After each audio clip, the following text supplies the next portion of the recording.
So this is a lymphoma. A lymphoma comes out of cells in your immune system. Are you recording? You got it? I think so. Okay. Okay, so it comes out of your immune system. What this is, there's B cells and T cells, and B cells are the cells in your body that make antibodies to bacteria, to viruses, to various things, infections basically. They help control infections. And what the B cells end up doing is they're basically not quite the cells that are making antibody, but they come from those type of cells in your immune system. And B cells have that protein that they were talking about, the CD20, that's on the cell surface. And the treatment that they're talking about is something called rituximab, which is an antibody. It's actually a targeted immunotherapy, and it's an antibody that they make that company makes. And what it does is it targets that particular protein on the cell surface, that CD20. And so it kind of attacks the lymphoma cells themselves. This type of lymphoma is actually, it happens in transplant patients because of the immunosuppression, and in your case, because the EBV, Epstein-Barr virus, can cause a proliferation of your B cells and can cause that lymphoma that can be associated with EBV. Okay, and so your EBV titer is pretty high, as your team has told you about. Okay. Yeah.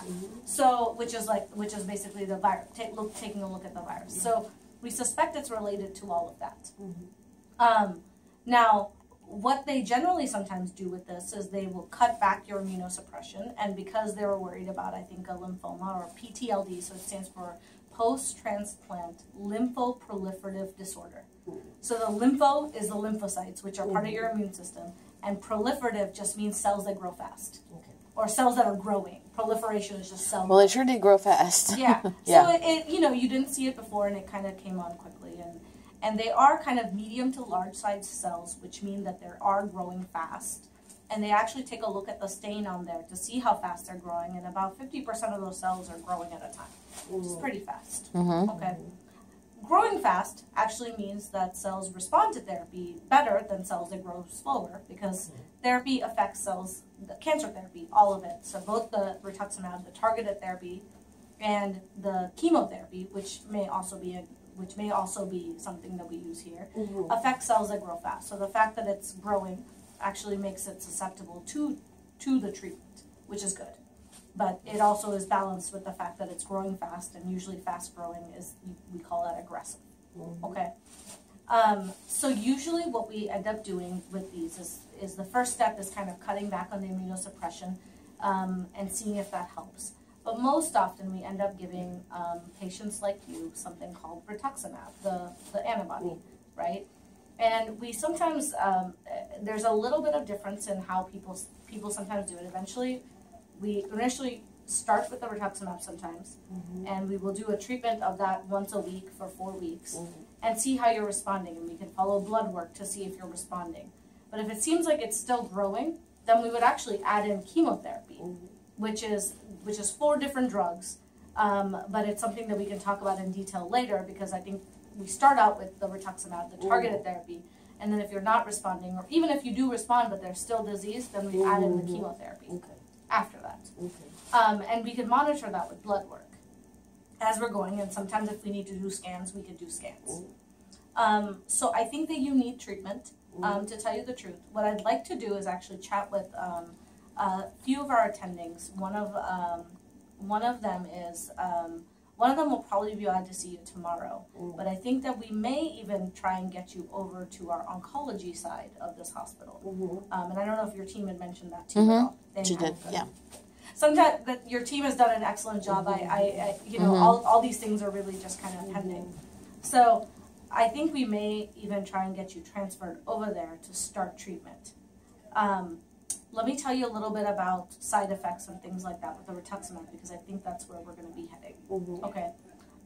So the rituximab is, like I said, it's an antibody that we infuse in. It's by IV.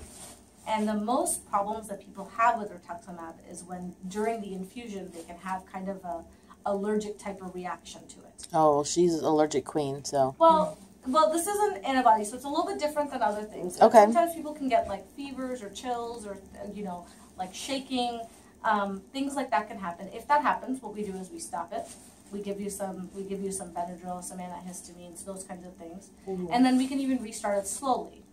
we actually, the first time you get it, the greatest risk is the first infusion that you get. Mhm. And we do that one really slowly. Like, we start out really low, Mhm. and then if you're tolerating it well, we double it, and then like half an hour later, we double it, and we go up like that. And going slowly tends to reduce the risk of that. Later infusions can be much quicker. So the first one just takes forever. So people are like, oh my, this is where gonna is happen. the oncology? It's over in Weinberg. Okay. It's over on the other side of, kind of on the other side of this hospital, essentially. Okay. What floor is it? It's usually probably going to be up on the 5th floor of Weinberg. And it's just our oncology hospital. It's just, the reason to do that is because it's really hard to give therapy, like cancer treatments in other parts of the hospital, because the nurses have to be trained a certain way, and they need to be trained to be able to monitor a certain way and things like that. It's nothing against your team or anything like that. It's just that. This isn't generic. Yeah. Well, they've got the. Are you on the medicine service or are you on the lung trans? Is there a pulmonary service? Medicine service, got it. So it's just hard to give treatments for cancer in other parts of the hospital, just mainly because of logistics, not because we think it's unsafe or because anything like that. Sure. Just mainly logistics, because nurses are trained in different parts of it and things like that, and the our pharmacists are trained in cancer treatment things and things like that, and the pharmacists in the other areas are trained in other things, right? So, so we'll probably try and get you over there to start this treatment. It doesn't mean you have to stay in the hospital for the entire treatment by any means. If you do okay, and you're feeling better, we kind of look at you and see how you're doing and how you're feeling. I mean, I have a daughter, so I really hope that I can go home. Yeah, I don't just think come back once a week. Yeah. So that would probably be for the first. That would probably be for 4 treatments. Okay. Now, if at any point we think that you're not responding to those treatments, we might consider adding in chemotherapy. Yeah. And people do this a little bit different. Some people say, no, let's just go ahead and start with the chemo. Most often we start with just the rituximab by itself. It's fairly well tolerated. People don't have, you hear chemotherapy and people think about nausea, vomiting, diarrhea, feeling sick, those kinds of things, losing your hair, stuff like that. The rituximab doesn't do any of those things. It's generally very well tolerated. People, I think I've had some patients of mine who maybe had nausea, but they could. Didn't seem particularly related. So basically, it's not going to spread anywhere else with me just doing the. Oh, is it going to continue growing? Yes. Basically, we don't know that yet. I mean, the other parts of my body. Right? Yeah. So we don't know that yet. Okay. So we give that, and if we think that you're responding based on your blood work and how you're feeling, then we continue that, and we may end up giving you chemo afterwards anyway. If you don't have a complete response, Right. because we wanna because it is a lymphoma that is growing quickly, we want to treat it aggressively, if that kind of makes sense. Sure. And so we may start with that, but we may end up giving you chemo later too. Right. I think she's curious, is asking like down the road would this grow somewhere else in lymph nodes? I see. So people with this kind of lymphoma, and I think I would put you in the category where if we give you chemotherapy, if people finish a course of treatment, would it come back? Is that your question? Am I understanding? Yes. Well, that too. I didn't really think about that, but I want to know. Yeah. Do you want to know? Oh, yeah. Okay, got it. I always ask because sometimes people are like, I don't want to worry about that right now. That's okay. So the most risk of it recurring is within the first 2 years after you finish treatment. You will be on immunosuppression for your lung transplant. So that does put you at a higher risk of this. Because of the fact that it is, when I say aggressive, that comes with good and bad, right? Aggressive means that it's fast growing and we got to do something about it now. But it also means that it responds to treatment a little bit better than necessarily than a cancer that was not growing, that was growing just really slowly. And so we do treat people with this, and they do well with this. But each individual, like all these numbers, and I'm sure you guys will read, because most people who've been in the medical system for a little while will read about it, and I'll try and get you some information about it specifically too. But if, you'll come across numbers and you'll come across this and that and the other. But to tell you the truth, those are all based on populations. So if you took like 100 people and you gave them the same thing and you treated them the same way, how many would, what percentage would not have a recurrence, what percentage would progress, what percentage would respond?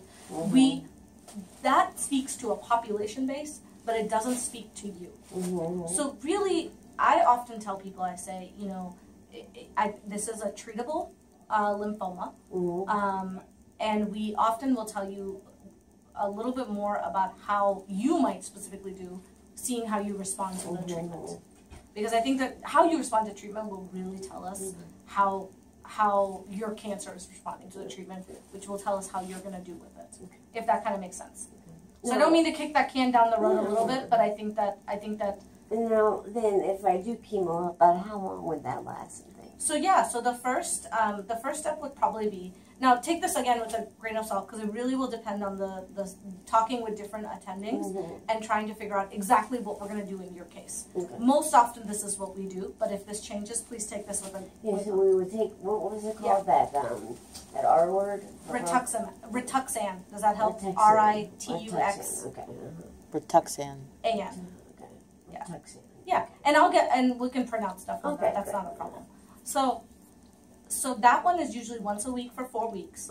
And if you are doing well with that, then we continue that for the 4 doses.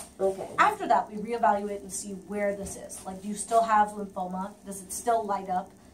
Remind me, you had a PET scan, correct? No, I did not. You did not. I was going to ask about that too. Because you might want to get one to make sure that any areas. We would probably get one before we started treatment. The CT scan gives us really good information, but for any kind of lymphoma, we generally will get a PET scan beforehand to see if it's just right there, if there's other nodes that pop up, because then we can get a PET scan afterwards and see where you're at. So that tells us a little bit. You know what? And comparing those actually gives us really good information in lymphoma. Not all cancers, but lymphoma gives us a lot of good information about the PET scan gives us good information about the lymphoma. Okay. So I think that we probably will need to do that. We'll probably need to send off some other testing, just to make sure that we have, I know you've been tested for like hepatitis B and hepatitis C and all those things. I know they were last fall. And we probably just want to recheck all those to make sure they're all negative, because a worry with this medication is that you can, if you had some kind of like liver virus, the hepatitis B or hepatitis C, it could reactivate. And we don't want to do that. So we would probably want to recheck some of the blood work. Probably want to do a PET scan, but let me again touch base. And then we would probably start the rituximab initially. And if you're responding to it, we'd give you 4 treatments and then see how you were doing at the end of that and decide on chemotherapy. If you were at any point not necessarily responding, meaning it wasn't, your numbers weren't getting better, your pain wasn't getting better, you weren't feeling better, those kinds of things, we'd probably just go ahead and add in chemotherapy. But chemotherapy is something called CHOP, C-H-O-P, and each one stands for a different drug. We like acronyms in oncology, if that makes sense. Each one stands for a different drug, and I'm not going to go into the details of that right now because I don't know when that will be relevant, and I don't want to overwhelm you with information. Okay. Basically, I was wondering now. Can I get these tests? When to kind of move over, and when I can start the drug? Because I want to do it as soon as possible. Yeah, we agree. You've got all the path in place. You've got everything. So sometimes we have to wait for the final pathology. You've got the pathology all in place. I think we probably can just send off some blood work with tonight's labs if they're going to check labs on you tonight. We can probably get the scan. They took labs on her noon, like 11:30. Okay, I'll double check and make sure that they're not in there. Okay. Because they might have done that too. We take labs, I think, twice. Maybe they do it tonight. It doesn't have to be a special stick. They can just send it off the next time that they have it. Unless do you have a line? No. Okay, I just remember to pour it out. Oh, did you really? Oh my goodness, that would have been convenient. But we can still get the rituximab. We can give through a peripheral vein. That's not